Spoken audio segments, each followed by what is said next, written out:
ஒரு கையை பார்த்தோன்னே இந்த நகம் இருக்கு இல்லையா, நகம் வந்து அகலத்தை விட நீளம் ஒரு சில பேருக்கு நீளமா இருக்கும். நகம் நீண்டு இருக்கும்.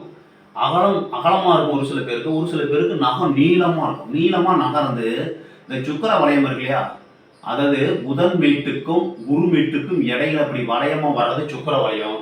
இல்லைன்னா கீழே இப்படி சந்திரன் வீட்டிலேருந்து இப்படி சுக்கிரன் வீட்டுக்கு போகிறது குரு வளையம், இந்த சுக்கிர வளையம் தான்.